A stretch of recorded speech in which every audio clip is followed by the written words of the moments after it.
He played football at Beverly Hills High School, attended the University of Oregon, then spent 7 seasons in the NFL. Now, his life story is the storyline on the hit CW series All-American, which stars my cousin, Taye Diggs. And if you're one of the show's super fans, then you have our next guest to thank. Please welcome former NFL player and PIX11 family member, Mr. Spencer Paysinger!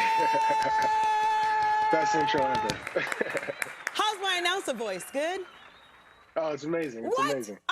Thank you, sir. So good to see you again. And I say see you again. And before you say, Harper, who this woman? I met you for the premiere of the show. Okay. Well, nice to see you again. So look at you now. This is amazing. All the fanfare over this show. Like my muchacha sons are obsessed with All American. There's just people are talking about it, especially on Black Twitter. It is crazy. Has it sunk in yet? Not all the way. I'm still adjusting to the fanfare, the theories. My DMs are in shambles because people are trying to figure out who my wife is. I'm just soaking it in right now.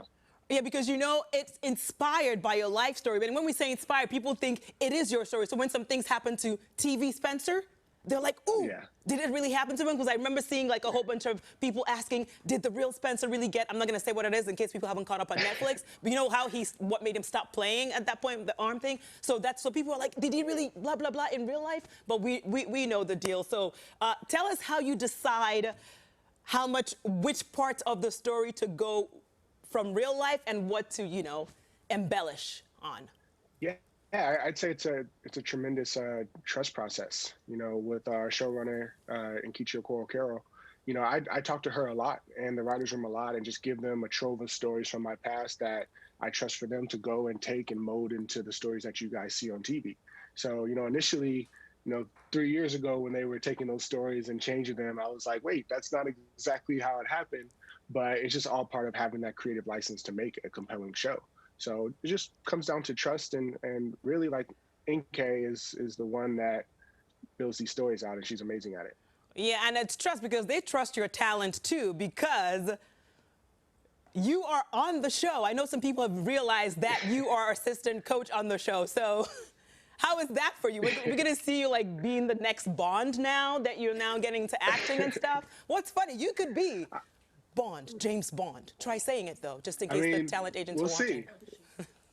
We'll see where that goes. But no, I'm like an Easter egg in the show, which I love. Is whenever somebody sees me, they take a picture of the show, and I'm usually just a tall guy standing behind Taye Diggs.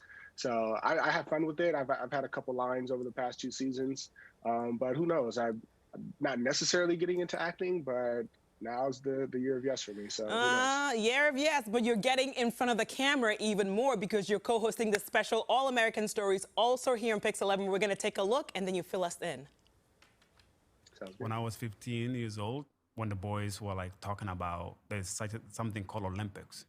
I didn't know what Olympics is. I don't know what, you know, even TV is or something. So I see the TV for the first time. And this TV was a small little TV, a black and white.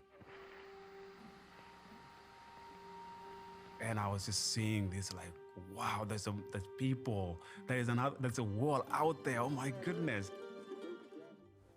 Oh my goodness, tell us what to expect. I'm excited.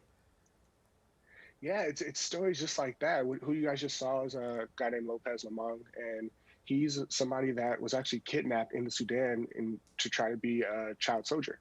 Ended up escaping and in a refugee camp in Kenya, saw the 2000 Olympics and saw Michael Johnson running, and made a point to himself to say, I wanted to run in the Olympics as a U.S. athlete, and he accomplished that goal. So that's just one of the stories that we're telling. Our first part aired January 11th, and it's on CW app right now. Our second part is airing March 29th, 9 Central. And these stories are amazing. Again, Lopez is just one of the stories that I think will really resonate with people.